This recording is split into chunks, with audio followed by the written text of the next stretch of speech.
Hola, soy Rodrigo Di Iorio, presidente de la octava edición de las Jornadas de Neurorehabilitación, Inclusión y Discapacidad de Santa Catalina.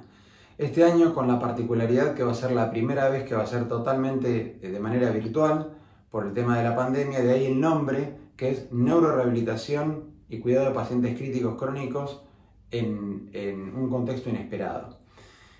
Va a tener dos partes. La primera parte, a partir de hoy van a estar subidas todas las charlas al canal de YouTube y pueden acceder a través de los links que les llegan a su mail.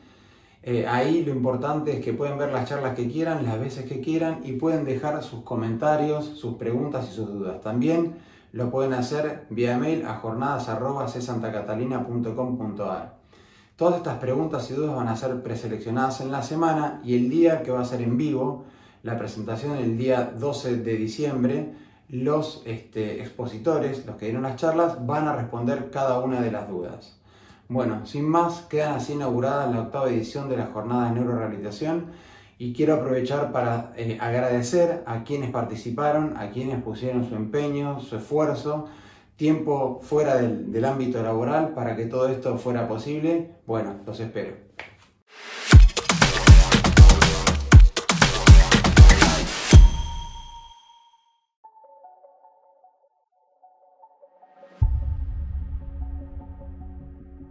Hola, soy Silvina Duliski, psicóloga clínica. Vamos a hablar sobre duelo y pandemia. Bien, duelo y pandemia, intentando avanzar en esta encrucijada del duelo en este tiempo particular, lo que deberíamos ubicar es la coordinación de tres conceptos centrales que son duelo, rito y despedida. Cuando frecuentemente hablábamos de los rituales funerarios, del momento final de transición, de la despedida, la imagen que se nos imponía era esta. Ahora cuando nos preguntamos de esta misma instancia en estos tiempos, la imagen es esta otra. La diferencia entre una y otra imagen creo que es elocuente y habla por sí misma. Ahora cuando la imagen de nuestros momentos finales de encuentro con quien ha partido, con el momento de la despedida del ritual funerario es esta, lo que se nos impone es esta pregunta en términos de cómo se fueron nuestros muertos, cómo se fueron mis muertos, no solo en términos de la despedida, cómo fue la despedida en términos del ritual funerario, sino fundamentalmente cómo fue su muerte, cómo fue realmente que partieron. Revisemos sucintamente el concepto de duelo. Hay una definición que ha inaugurado toda la tradición conceptual en términos del duelo, que es la que da Freud en Duelo y Melancolía, que dice que el duelo es por regla general la reacción frente a la pérdida y por tanto como reacción frente a la pérdida se trata de un afecto normal. Fíjense que en la definición lo que se rescata es en el duelo la relación del deudo con su pérdida. Y hay una relación particular en términos del deudo con su muerte, que es lo que vamos a denominar trabajo de duelo. Hay duelo, pero también hay trabajo de duelo. Y fíjense que el trabajo de duelo es una invención particular, un trabajo particular en términos en torno a la pérdida. La particularidad que tiene este trabajo es que es un trabajo de escritura que se realiza sin significante. ¿Qué quiere decir esto? Que no hay inscripción de la muerte y por tanto tenemos trabajo de duelo mediante que inventar algo respecto de lo que es la muerte y respecto de lo que es aquel que acaba de partir. El ritual en ese sentido es quien nos presta letra para hacer este trabajo de duelo. Existe una definición subsidiaria de esta que estábamos planteando en términos del duelo, que la da Niemeyer y que dice que el duelo es el acto de afirmar o reconstruir un mundo personal de significado que que ha sido puesto en cuestión por la pérdida, es decir, que la pérdida lo que hace es cuestionar todo nuestro mundo de significados que teníamos hasta ese momento. El trabajo de duelo se va a hacer en función de dos operaciones particulares que son la asimilación y la acomodación. Es decir, asimilamos la pérdida a nuestro mundo de significado, pero también acomodamos nuestro mundo de significado incorporando esa pérdida. Este trabajo de duelo es un trabajo que se hace en torno a tiempos que en realidad más que tiempos del duelo son tiempos de la pérdida, tiempos de asimilación y acomodación del deudo a su pérdida. Hay tres tiempos fundamentales que son el primer tiempo, que es el de la desmentida de la pérdida, en donde por ahí encontramos frases renegatorias del estilo de no puede ser verdad, no puedo creer, voy por la calle y me parece que estoy viendo a fulanito, a pesar de saber que está muerto y que yo estoy de duelo por él. El segundo tiempo, que es el de la certeza de lo irreversible y que tal vez sea el momento de mayor dolor y de mayor tristeza, porque acá realmente hay una inscripción de la pérdida en nuestro mundo y sabemos que el que se fue no vuelve. Y finalmente el tercer tiempo, que es el del fin del duelo, en donde hay una verdadera inscripción del muerto como muerto.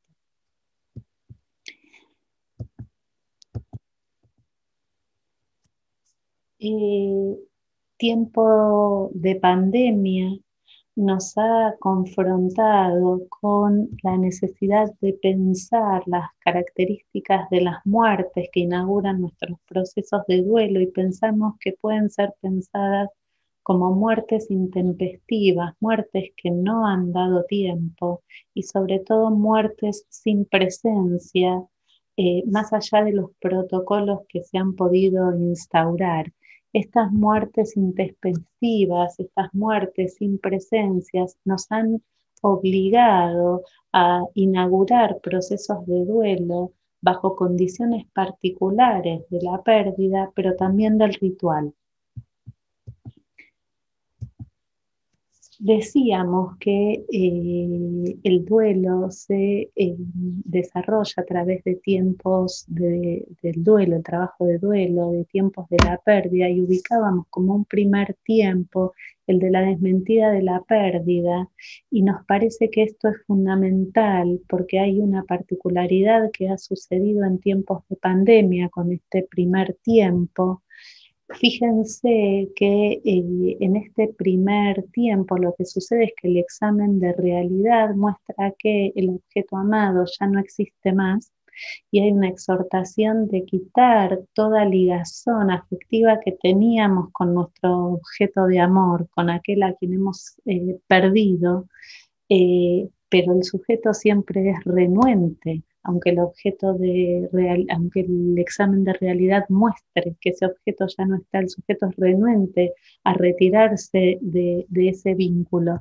La particularidad que hemos tenido en este tiempo es que hay como un detenimiento en la desmentida de la pérdida por las dificultades asociadas a estas condiciones de pérdida y de ritual.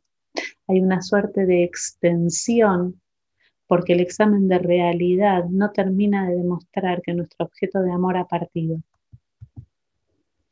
Nos sirve para pensar en estas condiciones particulares de la pérdida, un concepto que introduce Pauline Boss, que lo aplica para otro tipo de contextos, pero que me parece que puede ser importante para pensar cuáles son las características de las pérdidas que estamos intentando tramitar, y lo llama pérdida ambigua. Y dice que la pérdida ambigua es una situación de pérdida confusa, que es consecuencia de no saber si un ser querido está vivo, está muerto, ausente o presente. Nosotros sabemos que nuestro ser querido ha fallecido, pero el examen de realidad no termina de mostrarlo como tal. Por eso nos sirve este concepto de pérdida ambigua para pensar algo de lo que está pasando en este tiempo. Por supuesto que esta situación de pérdida ambigua produce consecuencias en nosotros. Me parece importante pensar el COVID-19 como una enfermedad del semejante, como una enfermedad del contacto, en donde lo que le pasa al otro también me pasa a mí, y donde los vínculos se han enrarecido porque el contacto puede enfermarte. Hasta ahora nosotros estábamos acostumbrados a pensar que el contacto nos salvaba, sobre todo en tiempos de dolor, y ahora el contacto enferma. Si a esta enfermedad del semejante le sumamos el concepto de pérdida ambigua, lo que vamos a tener es que la pérdida en tiempos de pandemia, la muerte, responde a una construcción social como prueba de realidad. Yo sé que el otro ha fallecido porque hay alguien que está narrando el modo en el que el otro falleció, y hay otro que me está diciendo que mi ser querido ha fallecido, y ese es el examen de realidad. Estas, de alguna manera, las imágenes que nos han acompañado en todo este tiempo, y fíjense que si la imagen que mediatiza el final es esta, hay una cierta propensión a poder pensar que los duelos van a ser duelos anticipados, duelos retardados, inhibidos o negados, duelos crónicos, duelos complicados, duelos patológicos, es decir, que esta construcción social de la pérdida puede ser una plataforma sobre la que se geste de alguna manera alguna vicisitud en torno al proceso de duelo que ubicábamos como una reacción normal. Hay una entidad característica dentro de estas vicisitudes respecto del duelo que me parece que puede ayudarnos a pensar una de las características centrales del duelo en pandemia. Y es lo que se llama sobrecarga del duelo por muerte simultánea. Muchos de nuestros deudos han tenido que atravesar procesos de muerte simultáneas dentro de su círculo afectivo, y sabemos que la elaboración de cada pérdida por separado y por completo es un trabajo imposible, con lo cual entendemos que va a ser un proceso de duelo que se va a prolongar en el tiempo y que posiblemente nunca termine de estar acabado. Fíjense cómo nuevamente se arma una desorganización de los tiempos que ubicábamos como los tiempos de la pérdida. Hay otra entidad que es representativa de lo que ha sucedido, de lo que está sucediendo con el duelo en pandemia, que es la entidad del duelo traumático, y que tiene condiciones de gestación, este duelo traumático, por pérdidas múltiples, por aislamiento social de los supervivientes, por la separación traumática que ha implicado la hospitalización con estas muertes intempestivas, la incapacidad de comunicarse de forma fluida con el personal sanitario, la imposibilidad de ver o hablar con el ser querido, garantizando un acompañamiento sostenido en los últimos días de vida, la ausencia de un cuerpo para llorar, carencia de un funeral o de cualquier otro tipo de rito social o personal, y fundamentalmente la ausencia de la calidez y el afecto, que son la base del proceso de despedida, rito y duelo. La característica de este duelo traumático es que les impone a los deudos un trabajo paralelo, que es, por un lado, la elaboración del duelo, pero también la elaboración del trauma, es decir, que no hay posibilidad de elaboración del duelo si no se realiza primero una elaboración del trauma. Nuevamente nos encontramos acá con lo que observábamos anteriormente, una desorganización respecto del trabajo del duelo, del trabajo de la pérdida. El COVID-19, atravesado por las condiciones de soledad y aislamiento de los deudos y de los pacientes murientes, ha puesto de manifiesto la necesidad de reivindicar el derecho a decir adiós como uno de los derechos humanos fundamentales dentro de últimos días de vida. Y de la mano de este derecho a decir adiós hemos tenido que profundizar la idea de que es necesario dignificar y humanizar la muerte. Hemos tenido también que sostener que la despedida no es solamente una despedida corporal, en vivo y en directo. Vimos hace un ratito en nuestra imagen respecto del duelo complicado, que la despedida también puede ser visual, pero que fundamentalmente la despedida es un proceso simbólico.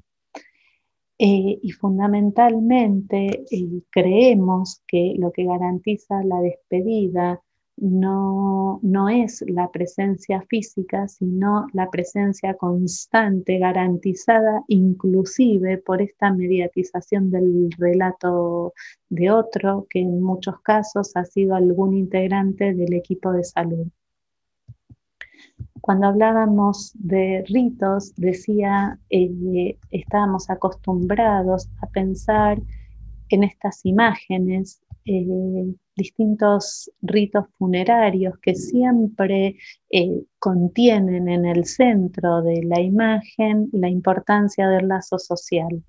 Y en ese contexto pensábamos a los ritos, a los rituales, como el conjunto de operaciones simbólicas, pero fundamentalmente sociales, que mediatizaban el agujero que produce el muerto en nuestro sistema simbólico.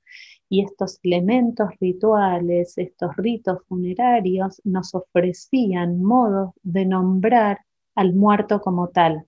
Insisto que lo que está en el centro de este conjunto de operaciones simbólicas es la capacidad de poder compartirlo con otros. Y Niemeyer dice que es necesario ritualizar la pérdida de un modo que tenga sentido para nosotros, y sabemos que en gran medida la construcción del sentido es individual, pero también es cultural, también es social. Cuando hablamos del rito en pandemia, de los rituales de despedida en pandemia, las imágenes son otras.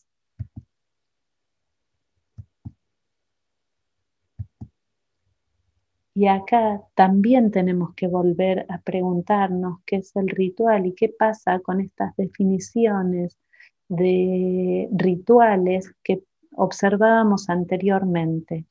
Cuando las imágenes son estas, la pandemia sabemos que nos ha obligado a volver el gesto sobre nosotros mismos, despojándonos del sentido social y cultural, que nos ha obligado a reproducir un ritual a nivel individual y muchas veces sintiendo que se pierde la esencia de ese ritual. La soledad en que se reproducen los rituales nos ha puesto de manifiesto que los rituales en pandemia son una forma de comunicación sin comunidad. Y afirmamos que se trata en tiempos de pandemia de una producción de un ritual sin letra social. Recuerden que al principio decíamos que el ritual presta letra al trabajo del duelo, y nos estamos encontrando con una producción del ritual sin esa letra social, con lo cual hay una imposibilidad de nombrar al muerto de la mano de la letra del rito. Y también sabemos que en este tiempo lo que se ha producido es un ritual de emergencia, y la emergencia siempre, inexorablemente, deja al sujeto sin tiempo de manifestación.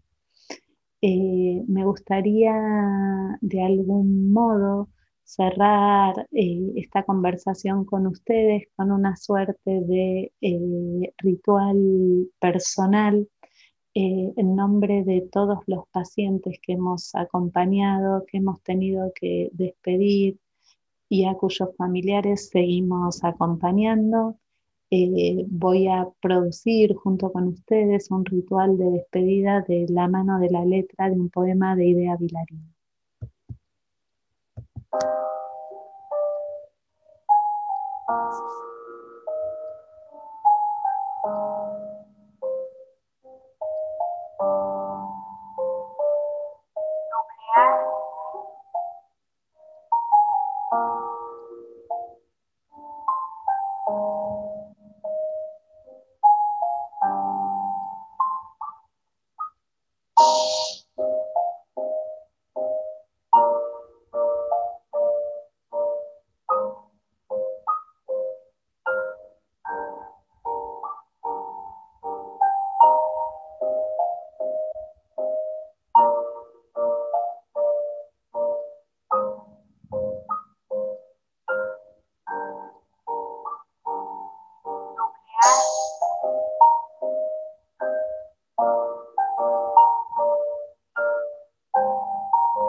Muchas gracias.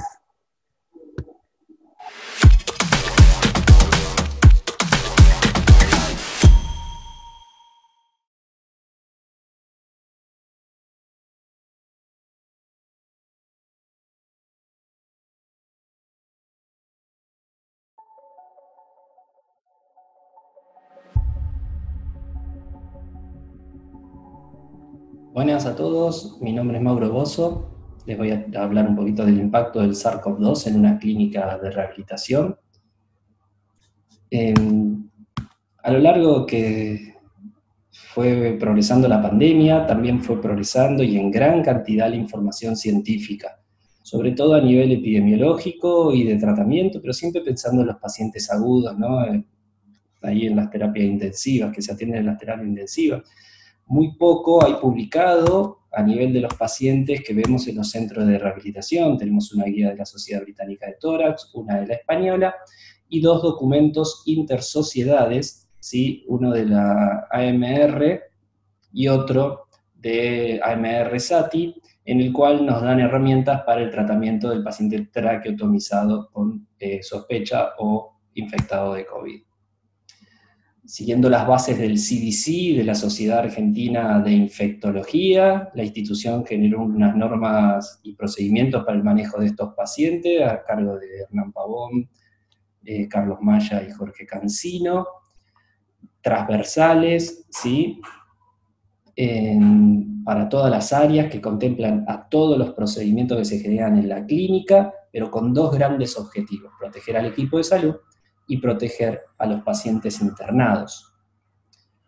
Si hablamos de las medidas para proteger a los pacientes que están internados, tenemos al momento de que ingresa un paciente nuevo al centro, para proteger a los demás pacientes que ya están internados, se lo deja aislado 14 días.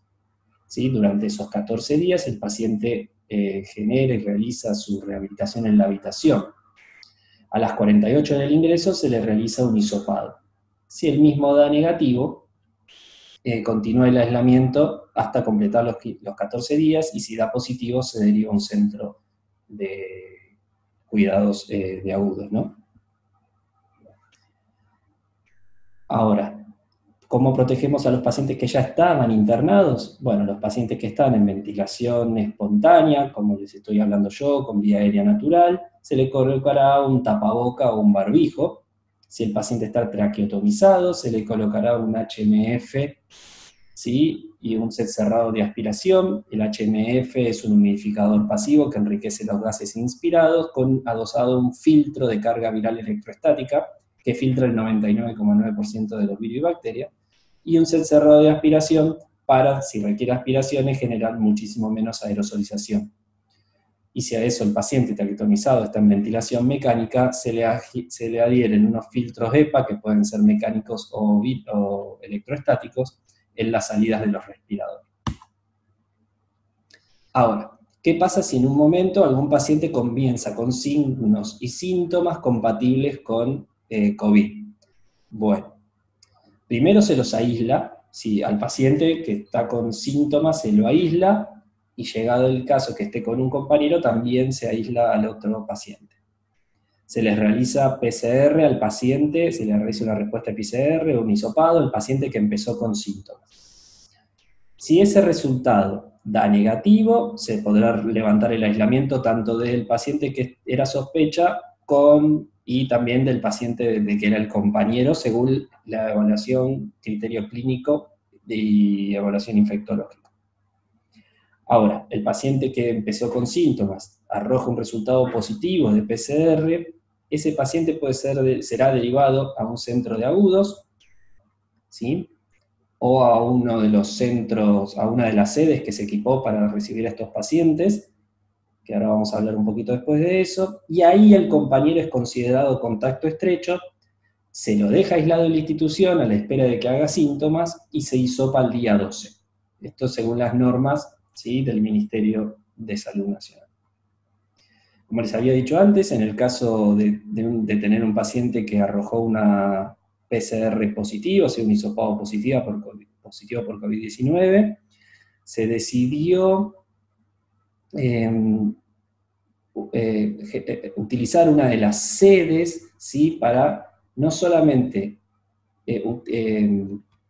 internar a pacientes de la comunidad que requieran internación producto de COVID-19, sino que también fue una estrategia pensada para el momento del pico de la pandemia, que no íbamos a tener lugar donde derivar a nuestros pacientes, se pudo, siempre íbamos a tener camas y evitar la contagiosidad en nuestros centros. Todos los pacientes fueron derivados al Centro Médico Amenábar, en el cual no solo se dotó de tecnología, se montó una terapia intensiva per se, sino que también se reforzó el sistema de salud, se reforzó el sistema de enfermería, de kinesiología, de médicos, de laboratorio, de RX y hasta de administrativos.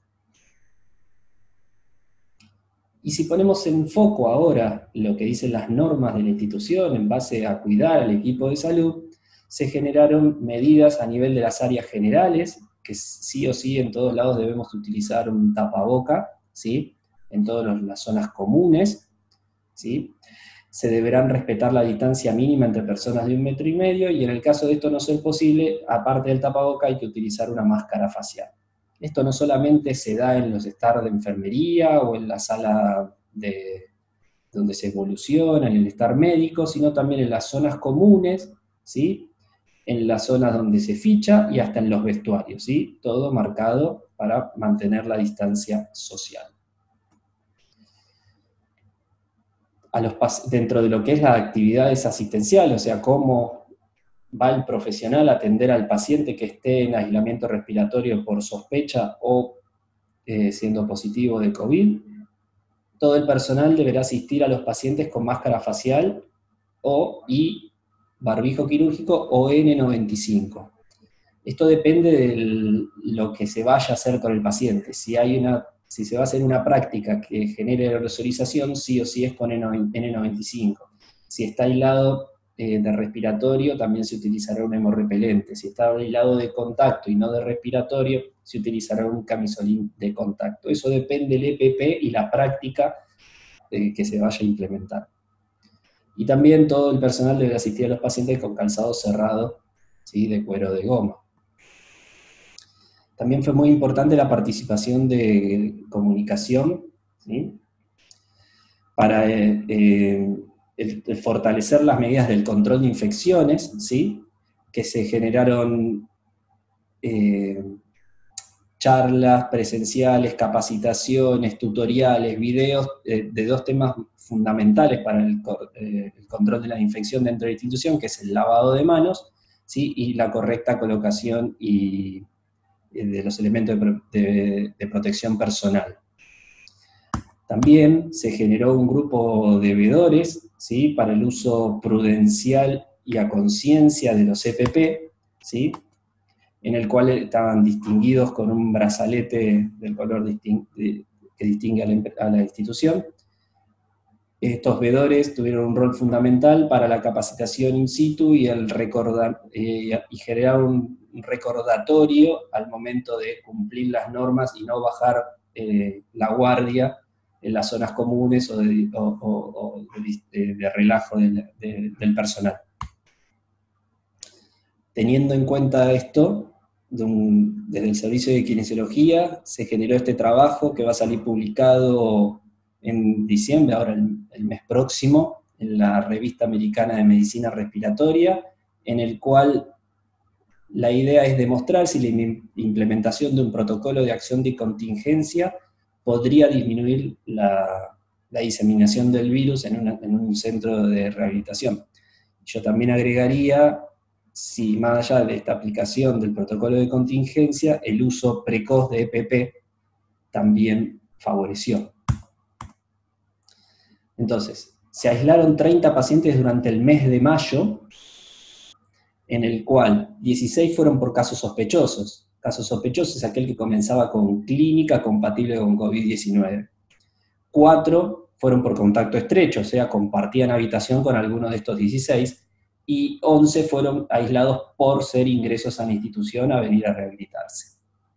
De los 16 que fueron aislados por clínica compatible a COVID-19, solo 2 arrojaron PCR positiva, 14 negativos.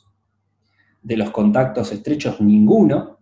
Quiere decir que este distanciamiento que se generaba para evitar la contagiosidad, de separar a los pacientes, impresiona ser efectivo. Y de los ingresos nos encontramos con 3 pacientes que vinieron derivados con síntomas de COVID-19. Y 8 dieron negativos.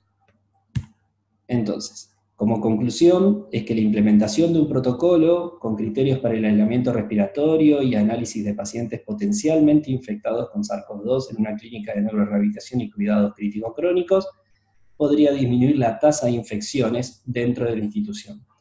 El objetivo, tanto a nivel social como dentro de acá de la institución, es cortar la contagiosidad. Que no entre, ¿sí?, porque el uso de EPP es tanto para proteger al paciente del profesional y al profesional del paciente, ¿sí? Eso es importante tenerlo en cuenta. Y las medidas de contacto y aislamiento son las que hoy por hoy tenemos las mayores herramientas para poder cortar la contagiosidad del virus. Espero que les haya gustado, que les haya sido interesante. Muchísimas gracias.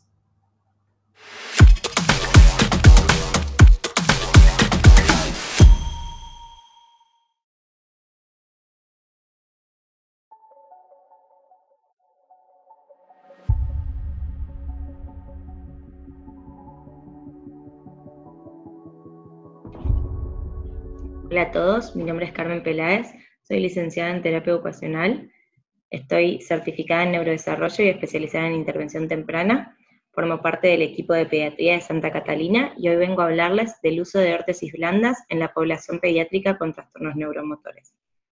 Los objetivos de esta charla son 3, por un lado, establecer las definiciones pertinentes de las cuales partimos, por otro lado, realizar una revisión actualizada de la evidencia en relación al uso de órtesis blandas con esta población, y por último, justificar desde la fisiología y desde la experiencia la selección y uso de dicho equipamiento con nuestros pacientes. La neuropediatría abarca recién nacidos, lactantes, niños y adolescentes que presentan patologías del sistema nervioso y o alteraciones del neurodesarrollo. Entre nuestros pacientes solemos encontrar niños con parálisis cerebral, con ACV en la infancia, enfermedades neuromusculares, tumores del sistema nervioso central, trastornos del neurodesarrollo, entre otros. Lo que suelen tener en común los niños con trastornos neuromotores es la alteración de los mecanismos de postura y movimientos normales, es decir, presentan alteraciones de tipo sensitivo-motoras que podrán afectar o no, y en mayor o menor medida, el rango de movimiento articular, la fuerza muscular, el procesamiento sensorial, la carga y transferencia del peso en su desempeño diario, el tono postural, la inervación recíproca o el funcionamiento de las sinergias musculares, la coordinación motora, las reacciones de enderezamiento, equilibrio y defensa. Las ortesis blandas son apoyos u otros dispositivos externos aplicados al cuerpo para modificar los aspectos funcionales o estructurales del sistema musculoesquelético, que están confeccionados en materiales blandos, es decir, que permiten el movimiento o la flexibilidad durante su uso. Este equipamiento no lo sugerimos para el reposo o para el descanso, sino que todo lo contrario, lo sugerimos para aumentar el feedback proprioceptivo que produce un movimiento. Realizamos una encuesta a 50 profesionales de la salud que trabajan en neurorehabilitación pediátrica, entre ellos neurólogos, médicos fisiatras, terapistas ocupacionales y kinesiólogos, y les preguntamos si sugerían o utilizaban el equipamiento blando con sus pacientes pediátricos que presentan estas características. El 98% de los entrevistados refirió que sí lo hace. El 2%, es decir, solamente una persona entrevistada, refirió no hacerlo, por trabajar con poblaciones vulnerables que no podían tener acceso a este tipo de equipamiento. Dentro de la encuesta preguntamos de cada 10 pacientes con cuántos utilizaban este tipo de ortesis o sistemas flexibles. El 81% de los entrevistados utiliza el equipamiento blando en el tratamiento de más de la mitad de sus pacientes pediátricos con afectaciones de tipo neuromotoras. Algunos tipos de órtesis blandas que fueron los más mencionados durante la entrevista fueron el traje Spio, los vendajes Fabry-Foam, el traje Teratox, las coderas de rigidez variable Bamboo Brace o extensores de codo, y el taping neuromuscular. En esta charla nos vamos a centrar principalmente en los Fabry-Foam y el Teratox, ya que fueron los dos equipamientos más utilizados luego del taping neuromuscular. Estaremos dejando el taping neuromuscular de lado, ya que es el equipamiento más reconocido de los ya mencionados dentro de la neurorehabilitación en sus diferentes áreas y aspectos, y es de público conocimiento ya el trabajo de revisión de la evidencia científica. El Teratox es un traje compuesto de tela Golton y straps elásticos Stockrite. El sistema permite el reposicionamiento de los segmentos corporales y el entrenamiento neuromotor a través de la compresión, el estiramiento y el agarre sobre el tejido blando. Es decir, es un traje de una tela muy blanda, flexible, dócil, que se coloca directamente sobre la piel, y sobre este mismo traje se colocan cinchas o straps elásticos para dar información que facilita o inhibe la actividad muscular. Por ejemplo, si tenemos un niño que presenta en sus miembros inferiores las caderas hacia la rotación interna y la aducción, lo que buscaremos hacer con las cinchas es colocarlas desde el muslo hacia la inserción glútea en rotación externa para favorecer el correcto posicionamiento de las caderas. Así, como terapeutas ocupacionales, podremos trabajar una actividad más funcional en el parado, sin tener que estar constantemente realizando modificaciones en la postura del niño y en su posicionamiento para favorecer la mayor funcionalidad.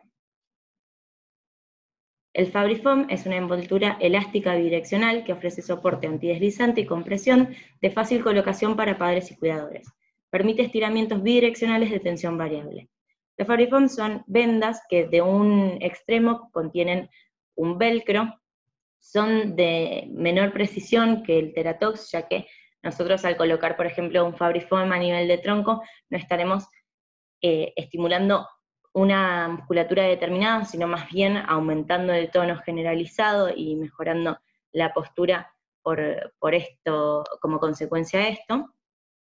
Pero de todas formas es más fácil colocarlo y entrenar a los cuidadores y a los padres para hacerlo con los niños en cuestión.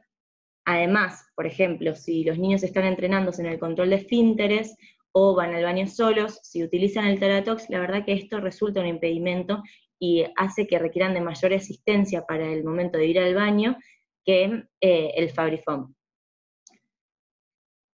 Por otro lado, lo que podemos decir es que el Fabriform, uno de los ejemplos que podemos dar, es cuando nosotros lo colocamos a nivel de miembros superiores, en un niño que va a realizar un alcance con flexión de muñeca, con flexión de codo, con pronación del antebrazo e inclusión del pulgar. Lo que vamos a buscar es llevar el Fabriform desde la eminencia tenar en rotación externa para favorecer el posicionamiento de la muñeca hacia la extensión, la supinación del antebrazo, pasando por el codo para facilitar una mayor extensión del codo, hasta más o menos la altura media del húmero, y así vamos a beneficiar una mejor postura al el niño intentar realizar un alcance.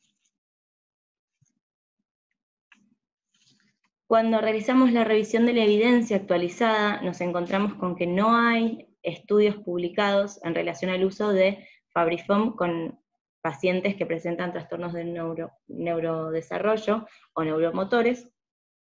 Sí hay varios del uso de Teratox.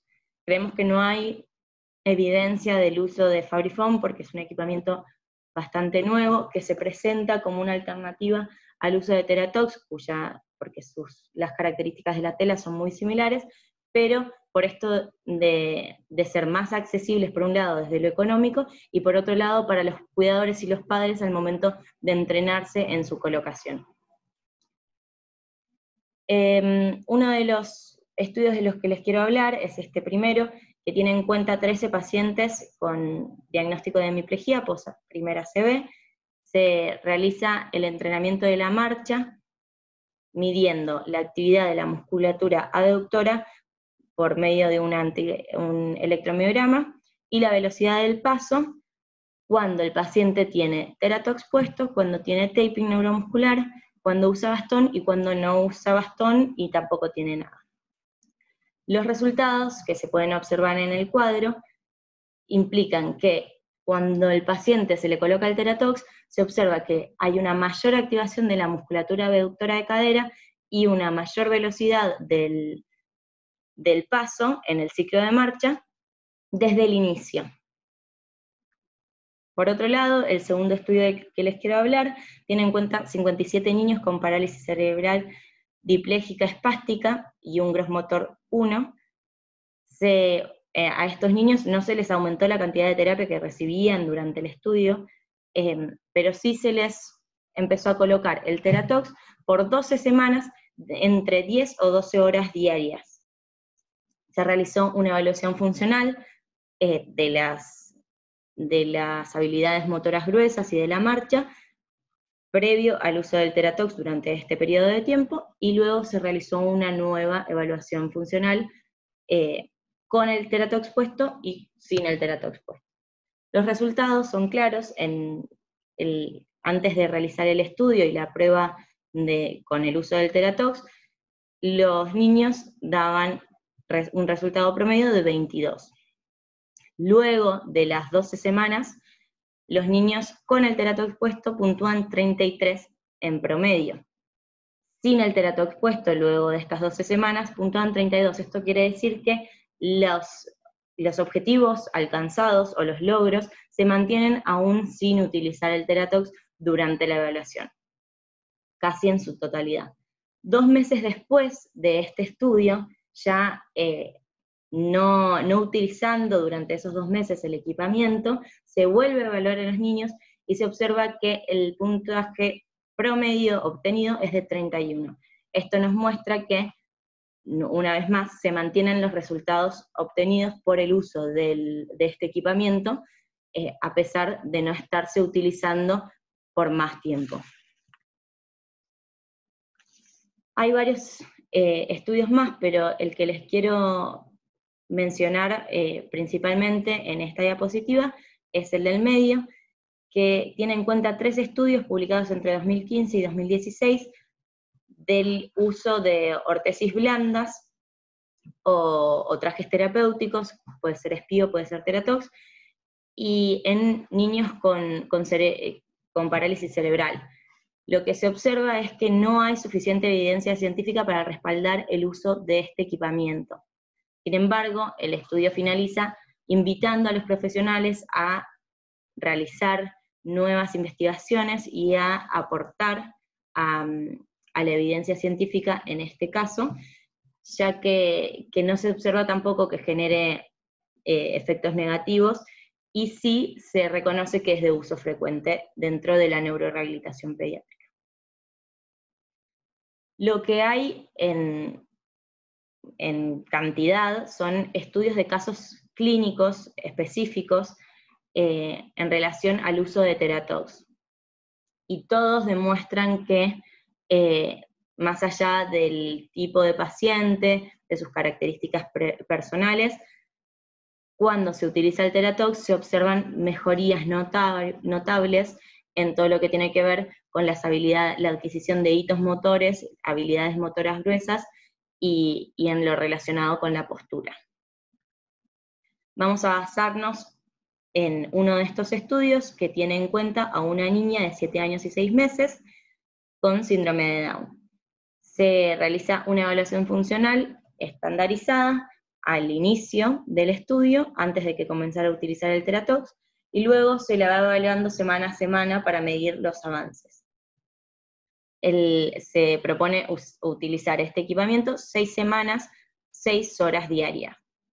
La niña sigue yendo a terapia 2 veces por semana, a fisioterapia 2 veces por semana, igual que había ido hasta el momento.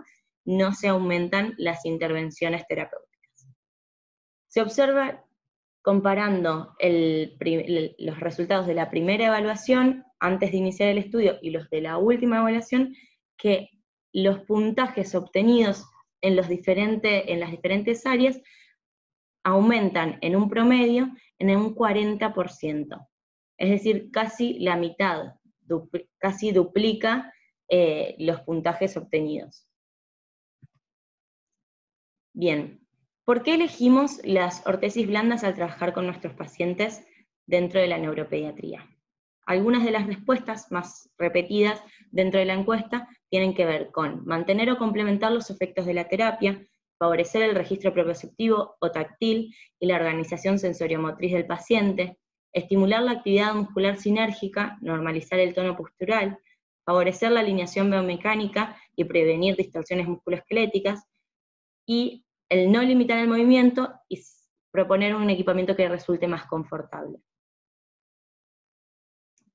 Los objetivos que buscamos nosotros en nuestra terapia siempre tendrán que ver con aumentar la funcionalidad del paciente y así lograr una mayor participación en las actividades de la vida diaria en los distintos contextos que frecuenta. Pero para alcanzar estos objetivos requerimos de un paciente que presente mayor alineación, mejor control postural, debemos focalizarnos en la actividad muscular, como sucede, si es sinérgica, debemos tener en cuenta la estabilidad y el soporte, ya que un paciente con una base inestable difícilmente va a poder lograr un objetivo funcional.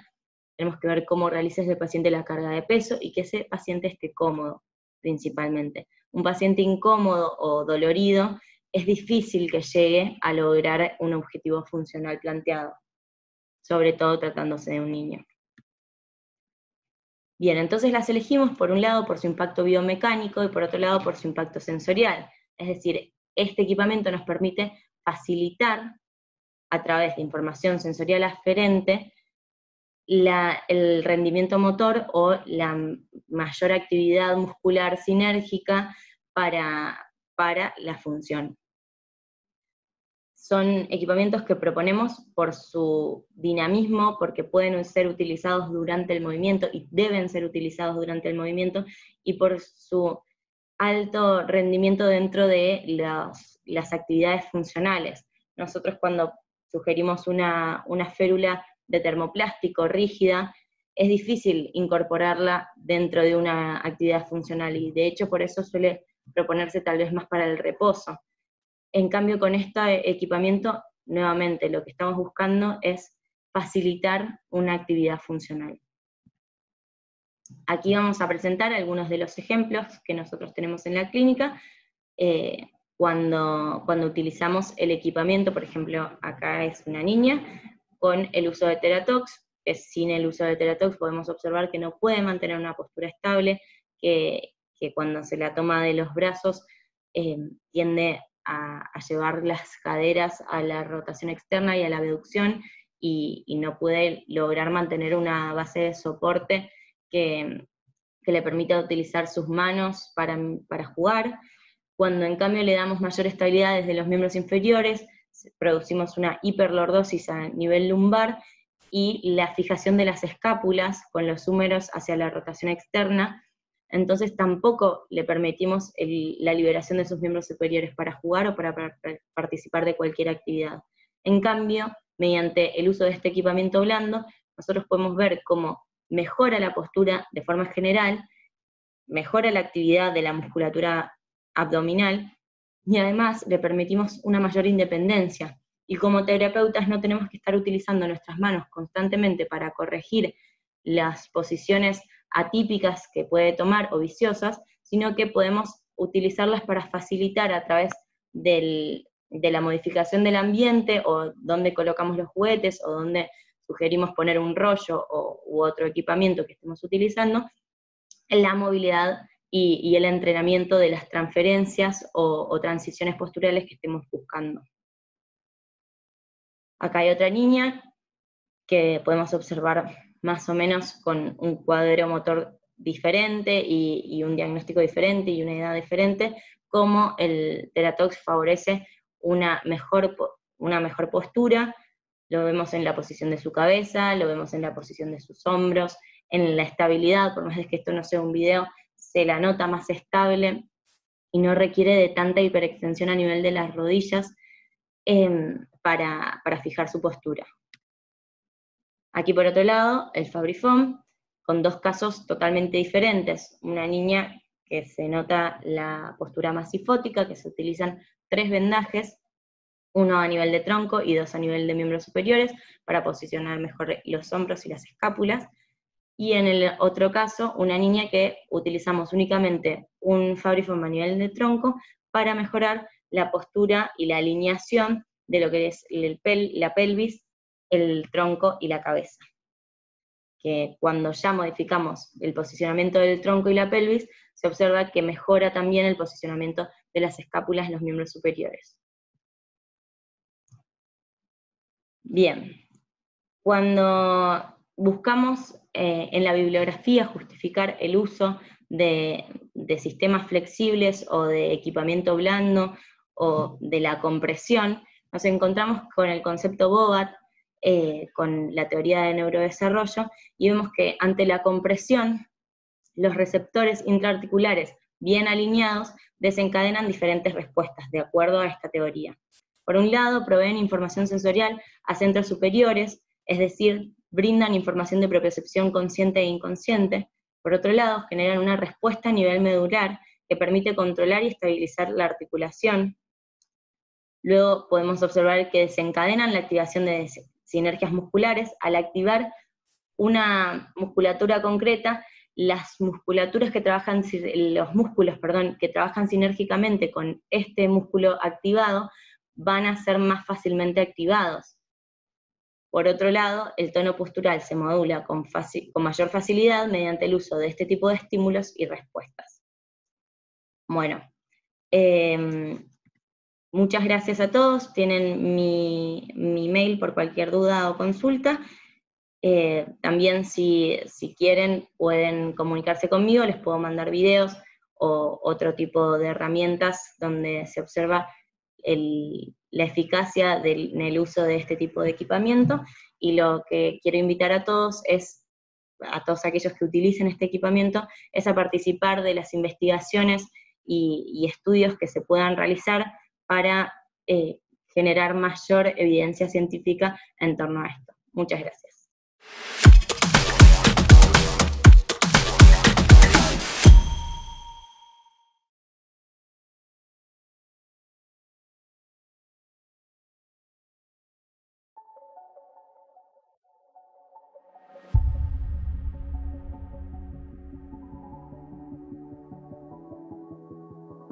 Buenos días a todos, mi nombre es Florencia Pujato, soy licenciada en Kinesiología y Fisiatría y trabajo para el área de Kinesiología Motora. Hoy les voy a hablar de las distintas estrategias en pacientes post-COVID basadas en la evidencia disponible hasta el momento y contarles nuestra experiencia en la clínica. Como ya sabemos, la pandemia del COVID-19 se extendió rápidamente por todo el mundo, mientras que las unidades de cuidados intensivos y agudos son los pilares principales de la respuesta temprana a la enfermedad. La medicina de rehabilitación debe desempeñar un papel importante para permitir que los sobrevivientes de coronavirus reduzcan la discapacidad y mejoren su participación y calidad de vida. Generalmente, los pacientes con formas leves y moderadas de COVID-19 se recuperan completamente sin ninguna consecuencia, así también como la mayoría de los pacientes con formas graves. Sin embargo, en algunos casos, pacientes con formas graves o críticas, durante su proceso fisiopatológico generan una intensa respuesta inflamatoria que puede afectar a varios sistemas y generar tanto complicaciones musculoesqueléticas como neurológicas, entre otras. Aún no se han establecido las consecuencias musculoesqueléticas exactas para los pacientes con COVID-19, pero es bien sabido que los pacientes ventilados dentro de la UCI son propensos a sufrir deficiencias físicas como atrofia muscular, disminución de la fuerza, reducción de la síntesis de proteínas, contracturas articulares, disminución de la densidad ósea y úlceras por presión, que no son directamente atribuibles a su proceso patológico primario, sino más bien tienen que ver con la ventilación mecánica y la inmovilización prolongada. La atrofia de masa muscular y la pérdida de masa muscular comienza en la primera semana de ingreso en la UCI y es peor en los pacientes con insuficiencia multiorgánica y sepsis. La debilidad adquirida en la UCI comprende polineuropatía, miopatía y neuromiopatía. Hay un estudio observacional, descriptivo, retrospectivo, en la que se sometieron a 6 pacientes a un estudio de electroneuromiografía, que revelaron velocidades de conducción nerviosas, sensoriales y motoras normales, pero 5 de ellos presentaron un patrón miopático y una de ellas una polineuropatía. Otra complicación musculoesquelética que provoca la reducción del estado físico es la osificación heterotópica. Además, después del ingreso en la UCI, hay evidencia que sugiere un aumento del dolor nociceptivo, neuropático y nociplástico. En una serie de 538 pacientes se observó que 24 de ellos presentaban mialgias importantes y 41 de ellos artralgias. Otra complicación es la osteonecrosis, pero dado que la OMS ha recomendado el uso equilibrado de corticosteroides para el tratamiento del COVID, esto debería ser menos probable. Por último, se han informado varios casos de miositis viral aguda complicada con rhabdomiólisis. Recomendaciones de rehabilitación musculoesquelética basadas en la evidencia. Todos los pacientes que requieren rehabilitación después del COVID deben tener una evaluación funcional para determinar las alteraciones musculoesqueléticas residuales a fin de determinar la rehabilitación adecuada. Los pacientes que han tenido un ingreso en la UCI deben tener un enfoque de equipo multidisciplinario para la rehabilitación. Los pacientes que presenten síndrome de cuidados postintensivos deben incluir esfuerzos de rehabilitación que se centren en los 3 dominios de las deficiencias: psicológica, física y cognitiva. La rehabilitación física después del COVID-19 se puede administrar en una serie de entornos que incluyen ejercicios de telesalud para pacientes hospitalizados, ambulatorios, domiciliarios o dirigidos por el paciente determinados según las necesidades del paciente. Los trastornos neurológicos que ocurren con el COVID-19 pueden tener muchos fundamentos fisiopatológicos. Algunos parecen ser la consecuencia de la invasión viral directa del tejido del sistema nervioso, otros surgen como un proceso autoinmune postviral y otros son el resultado de complicaciones metabólicas y sistémicas debido a la enfermedad crítica asociada. Prácticamente cualquier parte del neuroeje parece ser susceptible de lesionarse con el SARS-CoV-2. En un estudio observacional retrospectivo de China, 78 de 214 pacientes presentaban manifestaciones neurológicas, más pronunciadas en los casos graves que en los casos no graves. En general, a los síntomas neurológicos los clasificaron en 3 categorías. Síntomas del sistema nervioso central, que incluyen dolor de cabeza, mareos, alteración de la conciencia, enfermedad cerebrovascular aguda y epilepsia.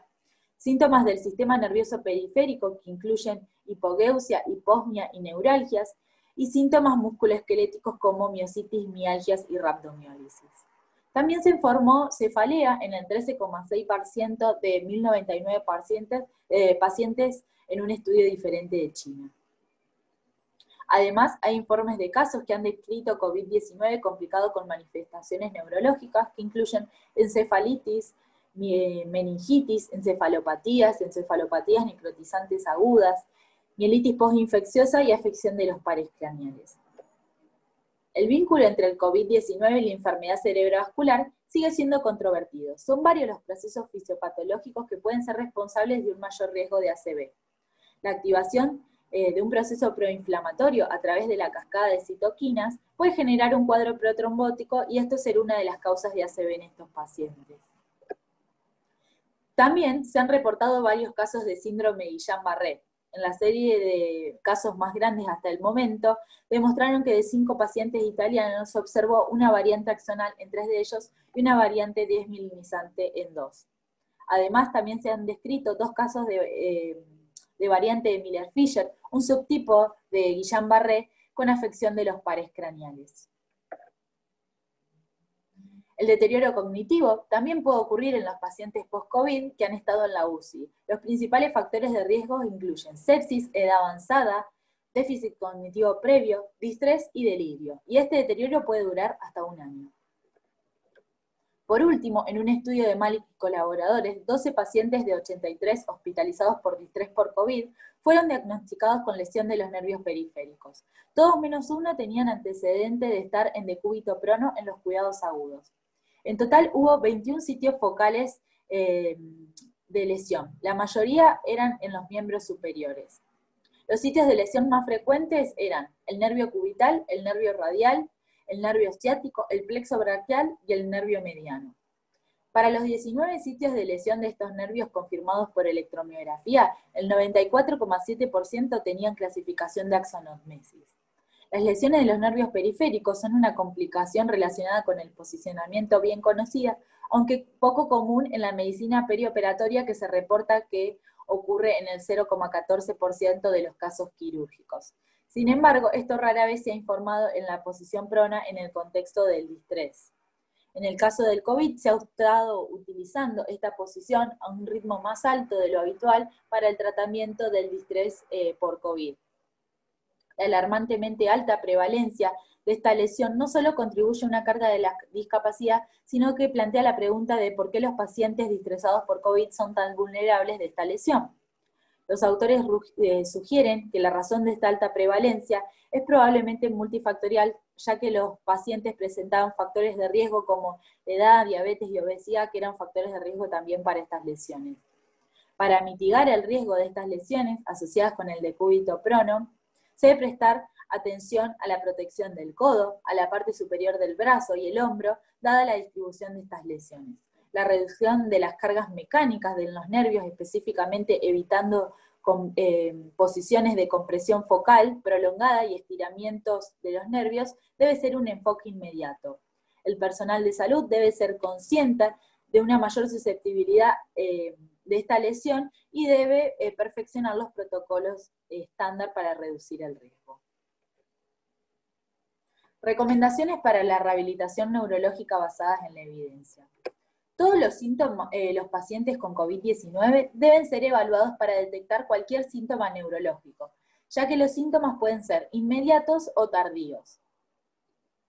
Se debe asegurar que los síntomas neurológicos más leves, como el dolor de cabeza, mareos, pérdida del olfato o del gusto, y los cambios sensoriales probablemente mejoren con una intervención mínima.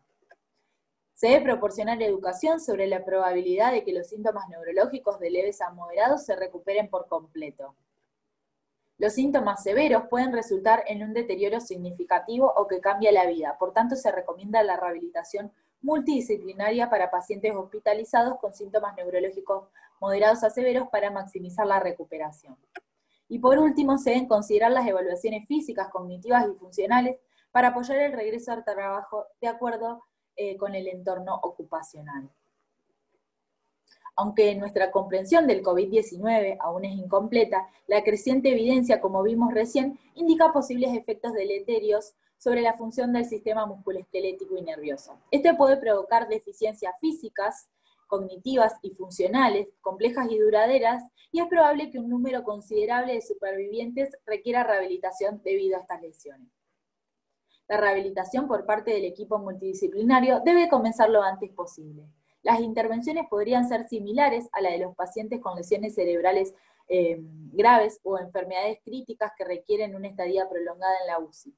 En este sentido, Se debe apuntar a la recuperación del sistema respiratorio y el reacondicionamiento cardiovascular, pero también a la recuperación de la movilidad, el funcionamiento y la cognición.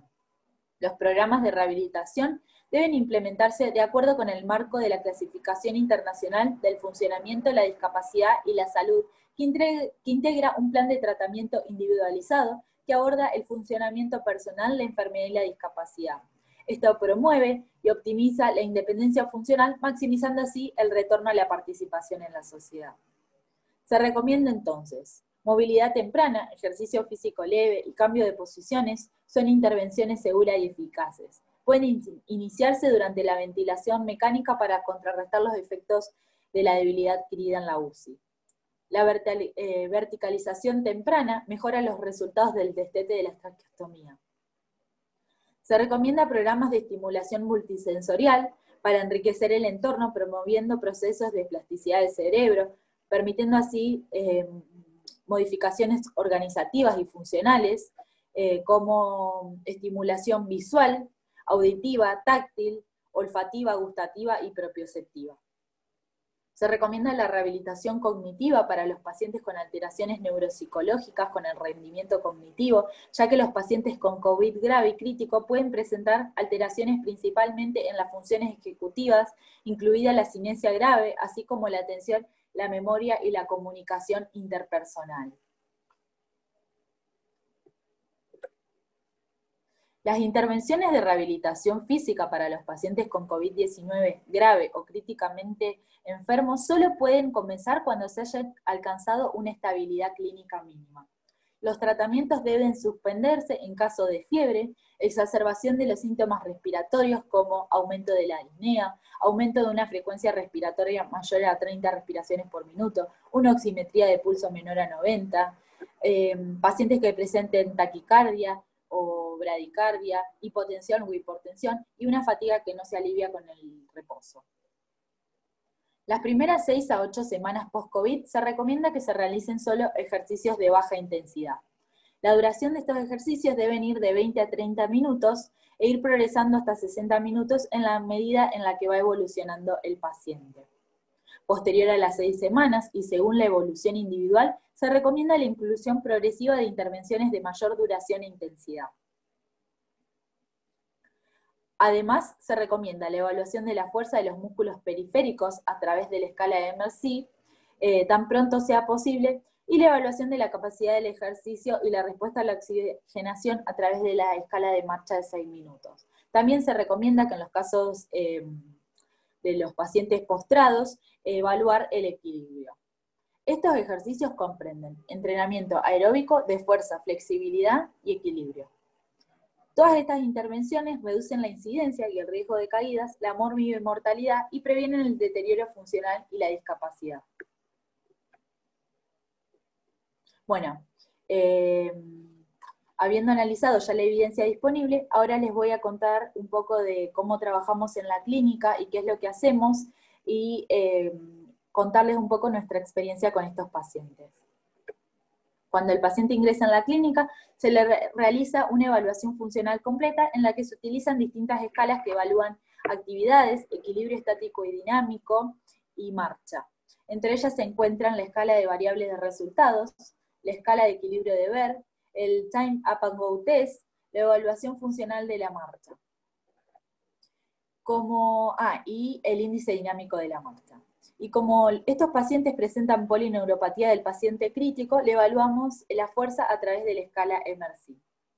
El objetivo de esta evaluación es describir las características del paciente, como por ejemplo su movilidad previa, el medio social en el que vive, si existen barreras arquitectónicas en su casa o en su trabajo, con quién vive, su trabajo, si tiene actividades de ocio, determinar las deficiencias y las limitaciones que tiene el paciente, establecer el diagnóstico kinésico, planificar y organizar los objetivos de tratamiento, cuantificar la recuperación y el progreso de tratamiento y evaluar la eficacia del tratamiento. Este registro lo realizamos una vez por mes, al ingreso del paciente, una vez por mes durante los primeros 3 meses y al alta del paciente. Como dije anteriormente, el diagnóstico kinésico y los objetivos de tratamiento surgen de la evaluación. El diagnóstico kinésico basado en la SIF describe las principales actividades comprometidas que tiene el paciente y las deficiencias subyacentes que las limitan. Es decir, se identifican las estructuras y funciones comprometidas, las limitaciones a las actividades de la vida diaria y las restricciones a la participación social. El objetivo principal de nuestro tratamiento es devolverle al máximo posible la independencia funcional del paciente de acuerdo a sus potencialidades. Recordemos que los objetivos deben ser específicos, medibles, alcanzables, realistas y temporales. Deben ir variando en relación al cambio del estado funcional del paciente. Dicho esto, ahora les voy a presentar 2 casos de pacientes post-COVID que tenemos en la institución. Bueno, primero tenemos un paciente de 63 años con polineuropatía del paciente crítico debido a la internación prolongada en la UTI por neumonía por COVID. Él tiene una secuela previa de una paresia brachiocrural derecha por una acidez isquémica en el 2010. Como antecedente, el paciente tenía marcha comunitaria sin uso de ayuda para la marcha. Al ingreso a la clínica se lo evaluó, la escala de COPS arrojó un puntaje de 13 sobre 91, un puntaje mínimo, es decir, era totalmente dependiente de terceros. Ante la evaluación del MRC en el hemicuerpo izquierdo, se observó una notable debilidad predominantemente en el miembro inferior y la imposibilidad del paciente de realizar extensión de muñeca de manera activa, seguramente producto de la lesión de los nervios periféricos por el decúbito prono que requirió cuando estaba en la UTI. Acá en el video podemos observar cómo se le pide al paciente que realice una extensión de muñeca, primero en contra de la gravedad y luego al no poder realizarlo anulando la misma. Vemos que tampoco logra movimiento ni una contracción visible. Actualmente, después de 2 meses de rehabilitación, trabajando primero la independencia en cama y la tolerancia a la sedestación, y luego la bipedestación y marcha. El paciente logra girar hacia ambos lados de la cama de forma independiente, necesita asistencia para la incorporación a sentado, pero logra mantener un buen control de tronco en esta posición. Requiere también asistencia para las transferencias horizontales. Logró bipedestar y realizar marcha en paralelas con asistencia de una persona y empezar a entrenar la marcha de 4 puntos también con asistencia. El nivel de funcionalidad de los miembros superiores ahora es bueno. Le prescribimos una órtesis COCAP, como la que vemos en pantalla, para estabilizarle la muñeca, y eso le generó una mayor funcionalidad del miembro superior derecho. No es este el caso, pero voy a aprovechar de agregar que a algunos pacientes les queda esta secuela, pero en los miembros inferiores, no logrando una flexión dorsal del tobillo, y por ende indicamos órtesis, tanto sean dinámicas o rígidas, tanto sea para el posicionamiento o para su uso durante la marcha. Por otro lado, les voy a mostrar un paciente de 46 años, sin antecedentes previos, que se encontraba realizando aislamiento domiciliario por un COVID leve, evolucionando a las 48 horas con debilidad de miembros inferiores y miembros superiores, inestabilidad de la marcha e impotencia funcional, por lo que requirió internación en la UTI por progresión de paresia ascendente y compromiso de los músculos respiratorios. Se interpretó el cuadro como síndrome de Guillain-Barré. La electromiografía revela un compromiso neurógeno crónico, sin actividad denervatoria, con topografía de lesión de tronco de nervio periférico, sin compensación con colaterales axónicas al nivel del facial, motora y sensitiva, compatible con polineuropatía severa, a predominio desmielinizante en miembros superiores y axonal en miembros inferiores. Al ingreso a la clínica, el 8/10 se le realizó la evaluación. El paciente lograba rolar hacia ambos lados de la cama e incorporarse sentado de forma independiente, tenía un buen control de tronco en sedestación y lograba las transferencias horizontales con supervisión. No lograba ni bipedestar ni caminar. Los miembros superiores estaban con movilidad funcional normal, otorgando entonces un puntaje de 53 sobre 91 en la COPS. Al evaluar la fuerza muscular, se vio que el hemicuerpo derecho lograba realizar los movimientos contra resistencia, mientras que el izquierdo lograba solo realizarlos en contra de la gravedad. Se establecieron los objetivos de tratamiento como lograr que el paciente se transfiera de la cama a la silla y viceversa de forma autónoma, que el paciente camine de manera segura e independiente con o sin uso de ayuda para la marcha, entre otros. Luego de un mes de rehabilitación, el paciente evolucionó rápidamente, logrando un 91 sobre 91 en la COPS. Es totalmente independiente en cama, marcha de manera autónoma a una velocidad mayor a 0,9 metros sobre segundos con una resistencia mayor a 500 metros. Hoy en día posee un buen equilibrio estático, como lo evidencia el puntaje en la escala de Ver, un equilibrio dinámico y fuerza muscular normal. Aún se continúa trabajando el equilibrio y la coordinación. Como ya sabemos, el COVID-19 ha desafiado toda la atención médica, incluida la rehabilitación, y continuará haciéndolo durante algunos años más. El SARS-CoV-2 nos ha demostrado la capacidad de resiliencia de los profesionales del área de la neurorehabilitación y, por otro lado, conociendo la particular afección que tiene en el sistema nervioso, con posibles consecuencias a mediano y largo plazo, define nuestra rama de atención como fundamental para la recuperación de esta población. Para cerrar esta ponencia, les voy a compartir un testimonio de una sobreviviente del coronavirus. Le escuchamos a Paula. Soy Paula Mastroeni, tengo 48 años. El 1 de agosto me diagnosticaron COVID-19. Tuve casi 2 meses de internación, pasando por terapia COVID, terapia no COVID y sala común. Mi estado fue muy crítico en ese entonces. El 26 de septiembre me derivaron al Centro Médico Amenábar para mi rehabilitación motora y respiratoria por polineuropatía del paciente crítico. Tenía pérdida y debilidad muscular en todo el cuerpo. La rehabilitación contribuye a un proceso de aprendizaje absoluto, es un volver a empezar. Creo que fue muy importante mi capacidad de aprendizaje, mi afrontamiento y la motivación tanto de mi parte como de todo el equipo de rehabilitación, todo el equipo de kinesiología. Y finalmente mi disposición, mis ganas frente a esta rehabilitación que debía afrontar. En muy pocos días comencé a moverme libremente en la cama, darme vuelta, cambiar de posición y sentarme. Fue muy importante para mí cuando pude recuperar la habilidad para levantarme de la cama y desplazarme a una silla de ruedas de forma segura e independiente. Volver a ponerme de pie es todo un enfrentamiento. Aprender a evitar caídas, mejorar la coordinación, pero con voluntad y predisposición todo se supera. Actualmente ya puedo caminar sola, es todo un logro, algo que veía tan lejano se hizo realidad. Queda un largo camino todavía, pero toda esta experiencia me sirvió de aprendizaje. Lo tomo como un aprendizaje para esta vida. Bueno, muchas gracias por su atención. Está mi mail por cualquier consulta. Gracias.